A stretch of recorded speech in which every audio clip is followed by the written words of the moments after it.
Morning everyone and welcome to my new vlog. और आज का प्लान है कि हम जाने वाले हैं दशाश्वमेध घाट। तो दशाश्वमेध घाट जो है वो एकदम सिटी के बीचों बीच है। और ये मैं गाड़ी चलाते हुए जब हम जाम में फंस गए हैं, तो बनारस में सैटरडे संडे हो चाहे वीकडेज़ हो, मतलब यहाँ गलियों में जाम लगना ही लगना है। तो हम गाड़ी को पार्क करने के लिए एक प्रॉपर जगह ढूंढ रहे थे।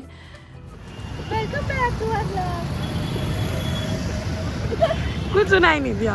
कोई बात नहीं। तो हमने गाड़ी एक जगह पार्क करी और फिर टोटो ले लिया, जो सबसे आसान तरीका है अगर सिटी के अंदर घूमने जाना है।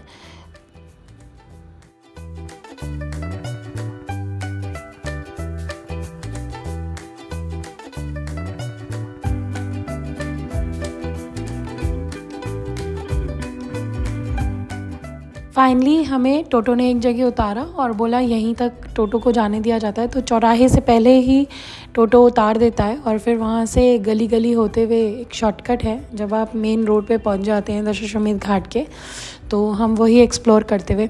वैसे बनारस हमने बहुत घूमा है और ये मेरा ही शहर है, इसलिए बचपन से अभी तक हमने काफ़ी चीज़ें देखी हैं यहाँ पे। बहुत कम ही चीज़ें होंगी जो एक्सप्लोर नहीं की होंगी, पर इस तरह से बनारस घूमना यूँ गली गली में पैदल चल के और यूँ टोटो से, ये हमने कभी नहीं घूमा है।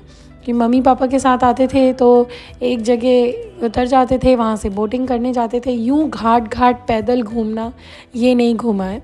ऐसे कई लोग हैं जो बनारस पहली बार आते हैं ना, तो वो यूँ ही पैदल घाट पे घूमते रहते हैं, पर हमने ये एक्सप्लोर नहीं किया था। इसलिए इस बार हमने सोचा कि इस बार हम लोग पैदल घूमेंगे। तो पैदल घूमने के हिसाब से अगर आप आए हैं तो आपको काफ़ी टाइम हाथ में लेके चलना है, 4-5 घंटे तो होने ही चाहिए। और इसमें हम आपको दिखाएंगे कि हम इतनी देर में 6 घंटे हम यहाँ थे और उसमें हम सिर्फ 3 या 4 घाट ही घूम पाए। तो फाइनली ये जो दशाश्वमेध घाट है, इसके सामने जो चौक है, यहाँ पे गदौलिया कहते हैं इसको। यहाँ पे मिलता है बहुत ही बढ़िया मिश्राम्बू और नींबू सोडा या नींबू पानी। तो देखिए आप चौराहे पे इतनी सारी दुकानें हैं, तो हम लोग अपना सबसे पहले सोचा सबसे पहले तो नींबू पानी पी लिया जाए। तो नींबू पानी ऑर्डर किया हमने। तो हम चारों ने नींबू पानी पिया और उसके बाद हम आगे बढ़े। क्या ऑर्डर किया आपने? नींबू सोडा। 4 नींबू सोडा। 4 नींबू सोडा।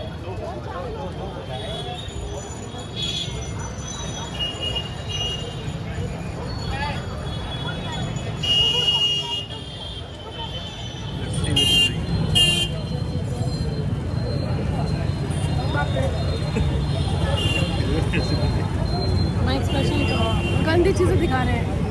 क्या मलाई?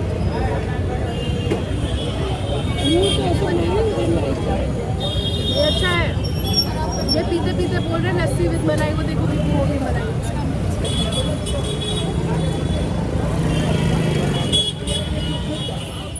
तो नींबू पानी पी के फिर हम बढ़े आगे और आप देखिए विश्वनाथ गली, मतलब गदौलिया का जो मार्केट है। अभी विश्वनाथ गली नहीं जाएंगे हम, पहले गदौलिया का ये मार्केट एक्सप्लोर करेंगे। तो ये जो मार्केट है कितना खूबसूरत हो गया है। पहले ये इस तरह नहीं था। बिल्डिंग्स एक कलर की नहीं थी, लाइटिंग नहीं थी, दुकानें सिर्फ दुकानें थी।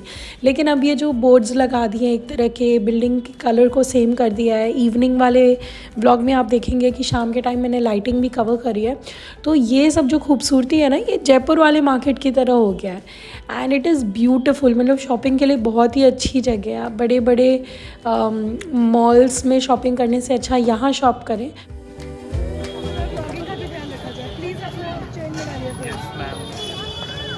बंद करिए चेन। हमने लिया है क्या, ये समोसा चाट,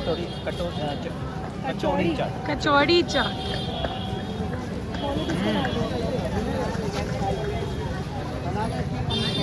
भैया है जो बना रहे हैं कचौड़ी चाट और हम खा रहे हैं कचौड़ी चाट।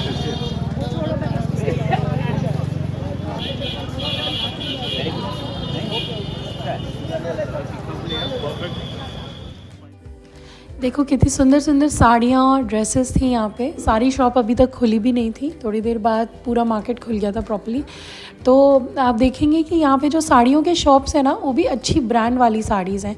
जब आप बनारस में बाकी प्लेसेस पे घूमोगे तो कई जगह आपको वही सेम दुकानें दिखाई देंगी।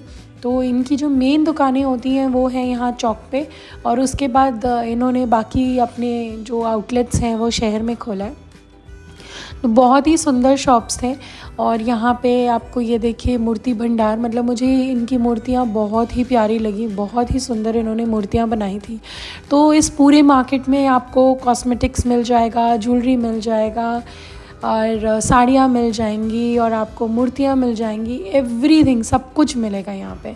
फिर हम ये आगे बढ़े तो ये जो पोर्शन अभी बन रहा है ये है विश्वनाथ कॉरिडोर का फ़ेज़ 2 जो अभी अंडर कंस्ट्रक्शन है, अभी ये बन रहा है। यहाँ पे ये लोग दशाश्वमेध घाट को हाईलाइट कर रहे हैं और ये देखिए कितना सुंदर बनाया इन्होंने दशाश्वमेध। तो जैसे हम जानते हैं कि दशाश्वमेध घाट जो है वो 10 घोड़े जो सैक्रिफाइस हुए उनके नाम पर है, तो उसको ये यहाँ पे हाईलाइट कर रहे हैं। और ये फिर हम आगे बढ़ते हुए टूवर्ड्स द घाट, फिर यहाँ गंगा जल लेने के लिए जरिकेन्स मिलते हैं और भगवान का काफ़ी कुछ सामान मिलता है, फूल मिलते हैं। जैसे आप हर घाट पे देखेंगे यहाँ पे फूल की टोकरियाँ मिलती हैं और पूजा का सामान मिलता है, वैसे ही यहाँ मिलता है। जिस तरह की शॉप्स अभी आप देख रहे हैं, मतलब मैं अगर 10 साल पहले की बात करूँ तो इसके आधे शॉप्स थे, इतने शॉप्स तो थे ही नहीं पहले।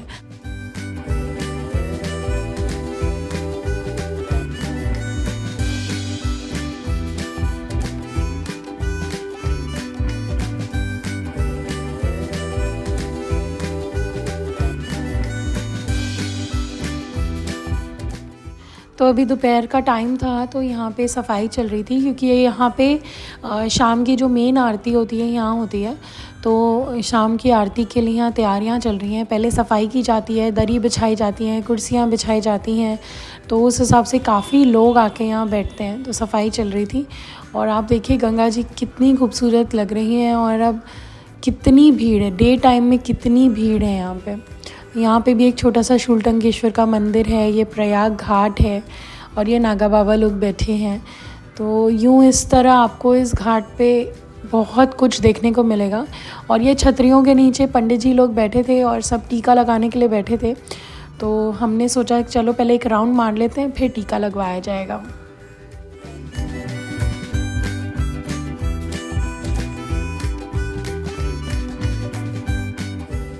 सबसे पहले बेटू टीका लगाते हुए, और इसको बहुत शौक़ है कि पूरा सुंदर सा एकदम त्रिशूल का टीका लगवाए। तो पंडित जी एकदम ही सुंदर तरीके से उन्होंने टीका लगवाया और ये भी एक कला है, बहुत ही प्यारे ढंग से लगाया इन्होंने टीका। तो सबसे पहले बेटू ने लगवाया, फिर नीरज ने लगवाया, फिर सुबोध ने लगवाया और फिर फाइनली सबने मुझे बोला तुम भी लगवा ही लो। अब जब सबने लगवा लिया है तो तुम भी लगवा लो। हमारे पास टाइम नहीं था कि हम विश्वनाथ जी दर्शन करें, काफ़ी भीड़ होती है विश्वनाथ जी पे, और अगर वीआईपी दर्शन करना है तो भी लंबी लाइन तो होती ही है। तो हमारा प्लान इस दिन दर्शन का नहीं था, लेकिन वैसे भी मंदिर में अंदर कैमरा अलाउड नहीं है, तो बाहर तक की शूटिंग तो मैंने कर रखी है।